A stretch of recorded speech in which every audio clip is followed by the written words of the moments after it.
Si vous avez toujours rêvé de devenir candidat de télé-réalité à succès, alors cette interview, elle est faite pour toi. Aujourd'hui, je reçois Alexis Avenière, un casteur repenti qui a travaillé sur Les Marseillais, Incroyable Talent, Les Princes de l'amour, Qui veut épouser mon fils. Je suis sûr que cette interview va vous intéresser.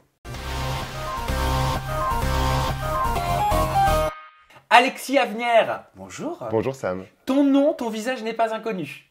Tu penses? Ah ben je pense pas, j'en suis sûr. Alors je peux le dire, on t'a vu à plusieurs reprises dans Secret Story 11. Ouais. T'es venu faire des surprises à Barbara Opsommer, qui est ta meilleure amie Tout à fait. depuis plusieurs années. Et tu as la particularité d'avoir travaillé dans le monde du casting. Ouais. Tu as fait une école de commerce. Communication. Pardon, bah oui, casting, commerce. Une école de communication. École de com, ça englobe. Voilà, une école de com qui t'a conduit à faire du casting. Tu as travaillé notamment pour des émissions comme Les Marseillais, Qui veut épouser mon fils, Les Princes, Incroyable Talent. Ouais. Et aujourd'hui, j'ai envie de montrer à ma communauté l'envers du décor, que tu puisses nous donner des petits trucs et astuces, des conseils pour pouvoir réussir ou pas un casting de télé-réalité et à qui s'adressent les castings de télé-réalité. Pour moi, il n'y a pas de règle, Ouais. mais je pense que tu es le mieux placé pour pouvoir nous dire ce qui est plutôt bon, ce qui est plutôt un peu touchy, ce qu'il faut faire, ce qu'il faut ne pas faire. Et ma première question, elle est toute simple. C'est, selon toi, quelle est aujourd'hui, en 2018, la meilleure façon pour se faire repérer et accéder à une émission de télé-réalité? Alors, je pense que le critère numéro 1 pour faire de la télé, et ce que les casteurs recherchent, et ce que les producteurs recherchent aussi, c'est d'avoir des physiques. C'est malheureux à dire, hein, mais c'est d'abord du physique parce qu'on fait de la télé. On fait des émissions de télé qui sont faites pour être regardées par des gens. Et c'est vrai que la beauté, c'est quand même le critère principal. Donc ça veut dire que pour être dans Les Marseillais, pour être dans Les Anges, pour être dans Secret Story, il faut être beau. C'est triste à dire, mais oui. Hein. C'est surtout dans les émissions comme Les Marseillais, on les voit tout le temps en maillot de bain, tout ça. Effectivement, bah, c'est beaucoup plus plaisant. Et je déteste dire ça, hein, mais d'avoir des beaux physiques, que voilà quoi. Et pour se faire repérer, si on a le physique justement, est-ce qu'il y a des codes, est-ce qu'il y a des règles? Qu'est-ce qu'il faut faire pour se faire remarquer? Alors, faut pas sortir en boîte tous les jours, hein, ça sert à rien parce que les casteurs sont pas dans toutes les boîtes de nuit de France. Je pense que le moyen le plus facile pour se faire repérer, c'est les réseaux sociaux, que ce soit Facebook ou Instagram. Peut-être plus Instagram aujourd'hui parce que Facebook c'est un peu à l'abandon. Moi, je sais que j'ai arrêté le casting il y a 2 ans, mais c'était Facebook. Toute la journée du Facebook, parce que c'est quand même un annuaire géant en final. Oui, donc en fait, tu vas sur les profils, il y a une photo qui te plaît, Ouais. tu regardes un petit peu les photos que la personne Et poste. justement, c'est à ça que la beauté est utile, parce que c'est la première chose qu'on voit sur le profil Facebook. On fait le tour en fait, on va d'amis en ami, de Ouais. candidats, machin, on fait le tour comme ça, et puis on regarde les photos, quoi. Donc effectivement, si tu as une belle photo de profil, si tu es plutôt beau dessus, bah oui, effectivement, on va te contacter.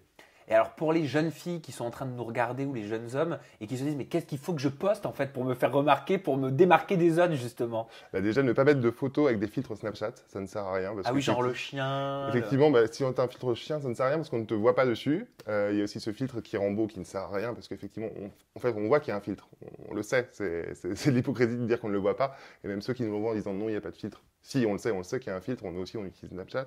Donc effectivement, c'était des photos naturelles, des photos belles et esthétiques, quoi.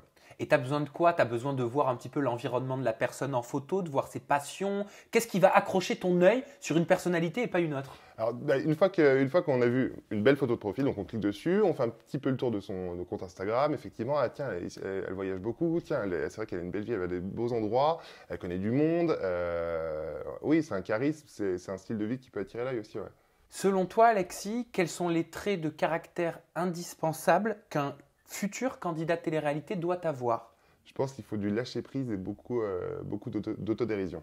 C'est quelque chose qui est hyper important de savoir rire de soi, savoir rire des autres, savoir s'amuser, ne pas se mettre de limites. Alors, quand je dis ne pas se mettre de limites, c'est pas forcément se foutre à poil devant la caméra, c'est savoir rire de soi et déconner devant la caméra. Parce que, encore une fois, c'est du divertissement qu'on fait. Faut donner envie de rire et donner envie de regarder et donner envie de s'amuser avec eux. Et voilà. Est-ce que tu arrives à le voir, ceux qui viennent se présenter devant toi? Donc ça se passe comment? Tu règles une caméra, c'est ça? Alors, on appelle ça des screens. Ouais. En fait, donc on les convoque au casting, on leur dit bon, faites-vous beau parce que c'est un casting, mais ne soyez pas too much, ne venez pas non plus sur votre 31 ou C'est un ça. tenue Est-ce qu'il gala. faut se pimper à fond les ballons?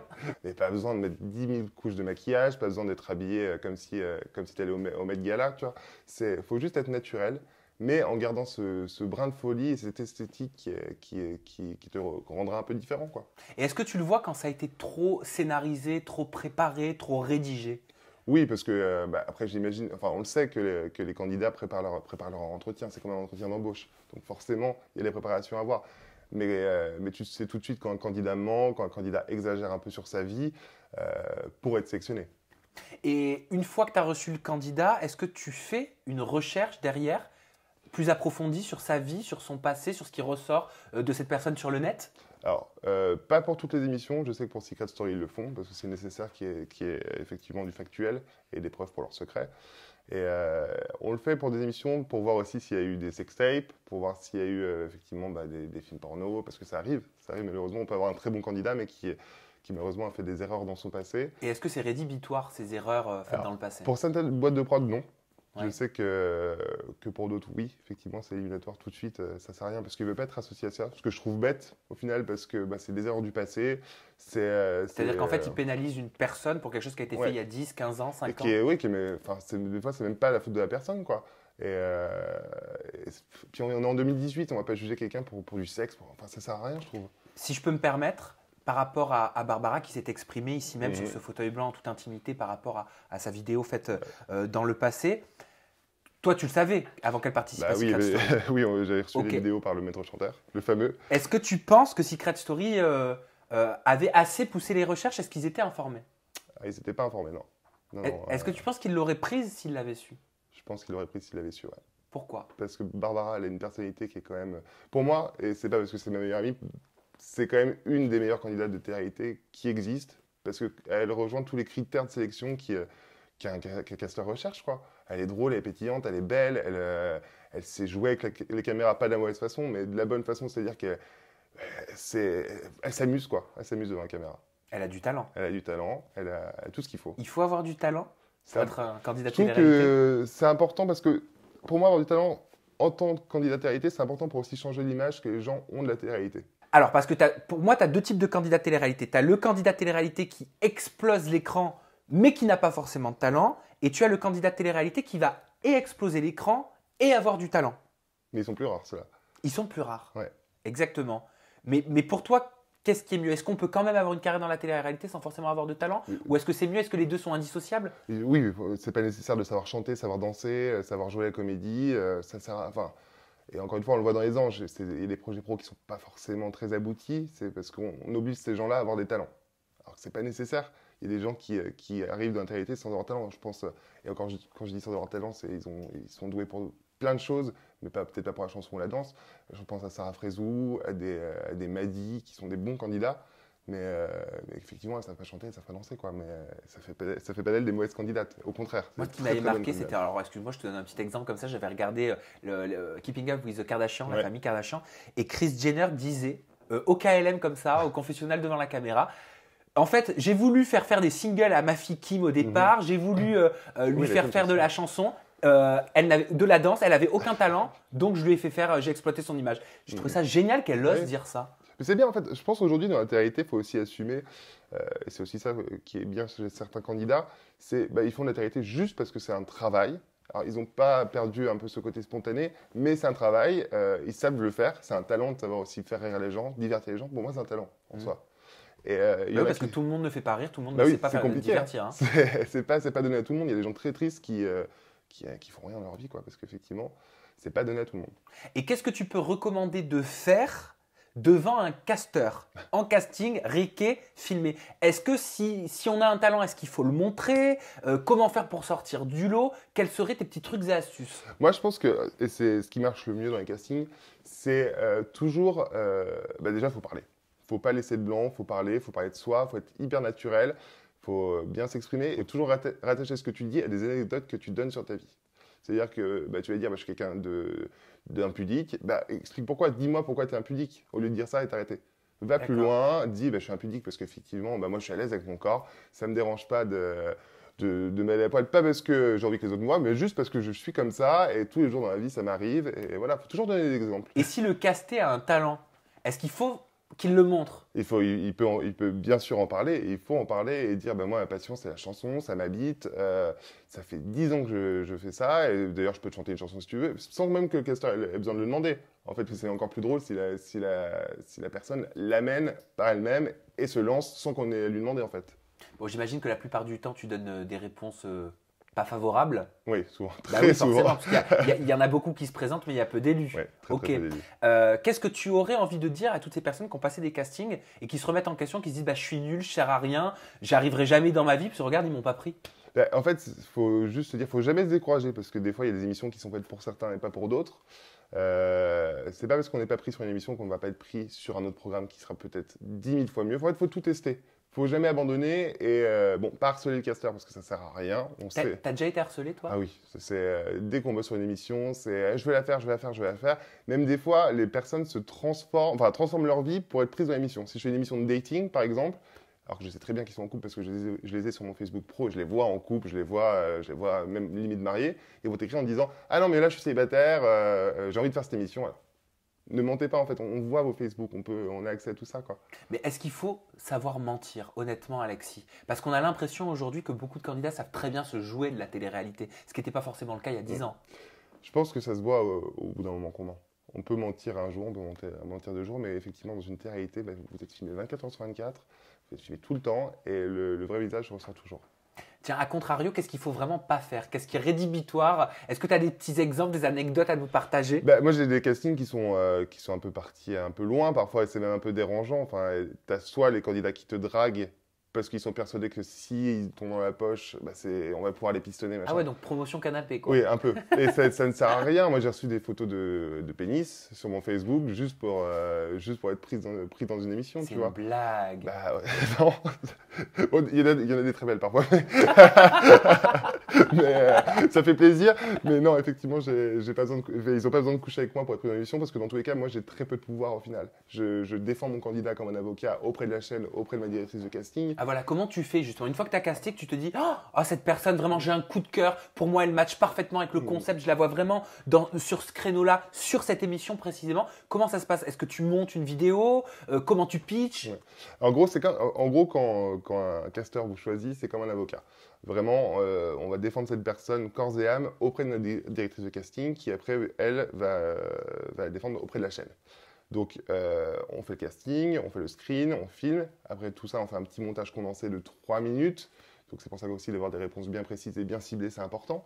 Pour avoir un petit résumé de la personne, on la vend absolument à notre directeur de casting. Il nous la faut, il nous la faut, il nous la faut. Et voilà, après, c'est notre job, quoi. Et comment, d'après toi, le casté peut repérer justement les arnaques, les faux agents, les fausses agences de casting? Parce qu'il y en a énormément. Il y a énormément de faux casteurs, de faux comptes Facebook déjà qui se prétendent casteurs. Mais alors, après, je vais t'expliquer, je ne sais même pas pourquoi ils font ça. Parce qu'ils ne gagnent pas d'argent.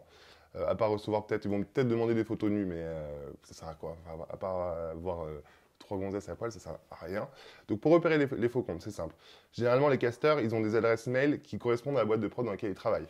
C'est-à-dire que si tu travailles pour Studio 89, tu as une adresse M6. Si tu travailles pour Fremantle, tu as une adresse Fremantle Media. D'accord. Donc ça, c'est déjà un bon truc pour repérer Donc déjà, tu peux checker l'adresse mail. Tu peux dire, cette émission, elle est signée chez Fremantle Media. Le casteur a une adresse Fremantle Media. C'est bon signé. C'est-à-dire que c'est vraiment la boîte de production qui va recevoir la candidature.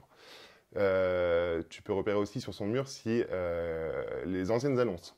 C'est important de voir si la personne a bossé pour d'autres émissions, pour lesquelles aussi, parce que aussi les casteurs aiment bien mettre en avant qui ils ont trouvé tout ça. Donc c'est un gage de qualité. Tu peux directement contacter la société de prod aussi, parce qu'il nous arrive de créer des adresses Gmail, parce qu'on fait tellement de casting qu'effectivement, si on fait une émission sur le mariage, on va créer une adresse liste mariage 2016, 2018, @gmail.com. Et là, effectivement, il n'y a pas la boîte de prod dedans. Donc, ce qu'il suffit de faire, c'est d'appeler la boîte de prod, de dire effectivement, est-ce qu'il y a une émission qui se prépare là-dessus? Est-ce qu'il y a un tel casteur qui bosse ici? Et voilà. Et est-ce qu'il faut payer pour passer un casting? Jamais. Est-ce qu'un casting est payant? Un casting, c'est gratuit, tout le temps.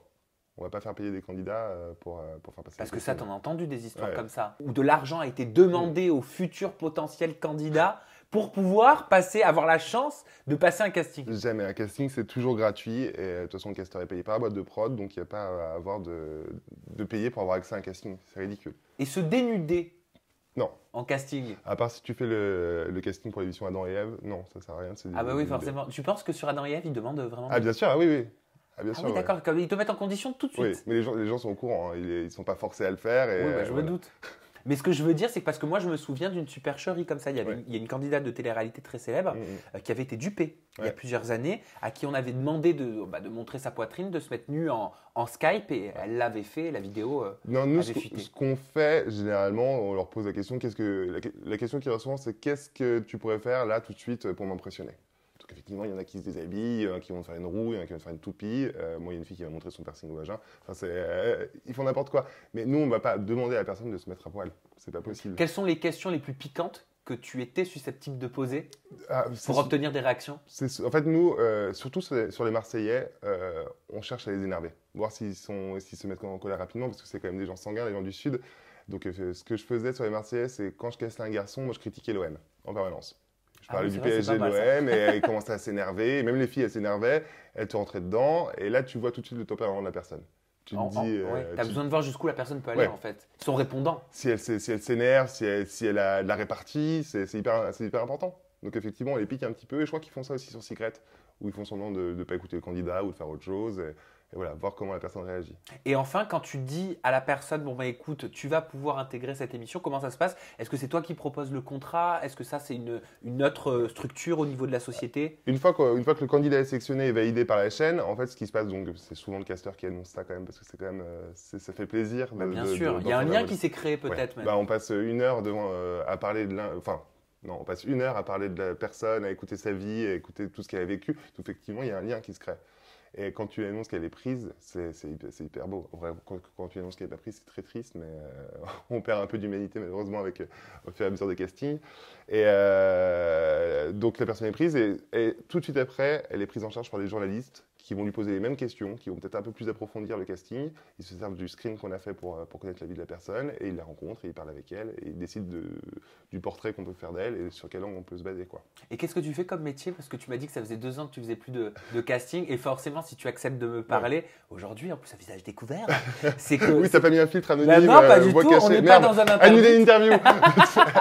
Non mais si tu acceptes de me parler, c'est parce que j'imagine voilà, que c'est une période de ta vie. Ouais. Tu fais quoi aujourd'hui? Alors maintenant, je suis agent d'influenceur, qui est un métier D'accord. assez récent quand même, et je gère toutes les publicités sur les réseaux sociaux des influenceurs. Je travaille chez We Evans, qui est géré D'accord. d'une main de maître par Wesley Nakache. Et c'est vrai que c'est plaisant parce que avant, donc, je recrutais les candidats, et maintenant, je suis leur parcours après les émissions. Mais c'est ça, en C'est fait hyper intéressant. tu as fait l'avant, maintenant tu fais l'après, Ouais. tu auras connu un petit peu toutes les facettes du métier. Exactement. Et ça consiste en quoi, agent d'influenceur? Alors, ça consiste en fait à démarcher des marques pour que nos influenceurs aient des publicités sur leurs réseaux sociaux pour qu'ils puissent aussi se faire un peu d'argent. Parce que malheureusement, tout le monde pense qu'ils font trop de pubs, ils se font de l'argent facile. Mais en fait, c'est juste leur métier. C'est leur seul moyen de gagner de l'argent, c'est de faire de la publicité, malheureusement. Et ça sert à rien de s'en plaindre qu'il y en ait trop parce qu'ils continueront à en faire. C'est le seul moyen qu'ils aient de gagner des sous. Il y a ça et les bookings. Mais voilà. Et pourquoi avoir arrêté le casting? Enfin, je sais pas s'il y a une raison. Ouais, enfin, ça faisait quoi? Ça faisait 5 ans, plus 2 ans de stage que je faisais du casting. Et au bout d'un moment, en fait, j'étais intermittent déjà. Donc, j'avais pas la stabilité de l'emploi. C'est toujours. Pourquoi t'es pas salarié quand tu fais du casting? On est intermittent de spectacle. Donc, du coup, c'est des contrats de 3 semaines, c'est des contrats d'1 mois, 2 mois grand max. Oui, c'est précaire. C'est assez précaire. Et après, c'est bien payé, mais faut toujours augmenter ses tarifs. Et comme il y a moins en moins de sous dans les boîtes de prod, c'est toujours de la négociation et malheureusement, c'est souvent vers le bas. Donc c'est assez compliqué. Et quand Wesley est venu me voir en me proposant ce boulot d'agent, parce que en fait, je gérais les réseaux sociaux de Barbara, et il a trouvé que je faisais un bon boulot. Et donc il m'a proposé ce poste en CDI qui me plaît beaucoup. Donc du coup, je me suis dit, écoute, c'est le moment de tourner la page. Et en plus, je fais quelque chose que j'aime maintenant parce que j'accompagne Barbara tous les jours. Je gère ma meilleure amie et puis je gère bien, je pense, parce que je la connais bien et que voilà. Et puis tu gères aussi plein d'autres Et je influenceurs. gère plein d'autres influenceurs qui sont aussi très bien, qui ont beaucoup de talent et qui travaillent très bien et qui font un beau boulot. Alexis, merci infiniment pour Merci toutes tes à toi. confidences. Moi, je suis sûr que ça vous a plu. Je suis sûr que là, je vous vois déjà, tu sais, derrière avec les petites tablettes, le smartphone, ou alors le crayon et le papier. Une belle photo de profil. Une alors. belle photo, pas trop maquillée. J'arrête les filtres Snapchat. Non, mais honnêtement, merci pour tous tes conseils Merci parce à qu'ils toi. sont véritablement précieux et c'est rare de pouvoir obtenir des conseils comme tu l'as fait aujourd'hui. Donc, j'espère que vous avez dans votre tête l'importance de cette interview. Tes réseaux sociaux, Ouais. Alexis, ton Instagram, c'est Alexis AVNR. Ouais. Ton Twitter, c'est Alexis Alexis AVN. AVN. pas la peine de lui envoyer 36 millions de candidatures, il ne fait plus de casting. Je suis plus casteur. Mais par contre, si vous êtes influenceur, vous pouvez me contacter. Voilà. Exactement, c'est différent. Je vous fais de gros bisous. Merci d'avoir suivi cette interview. Vous avez la barre de commentaires. N'hésitez pas à me donner, à nous communiquer, à nous partager votre expérience. Est-ce que vous avez déjà passé des castings? Est-ce que vous songez passer des castings de télé-réalité? Si oui, comment ça s'est passé? Donnez-nous votre ressenti, votre expérience tout simplement. On se retrouve très bientôt avec une nouvelle personnalité, toujours des confidences en toute intimité. Je vous aime très fort. Bye bye.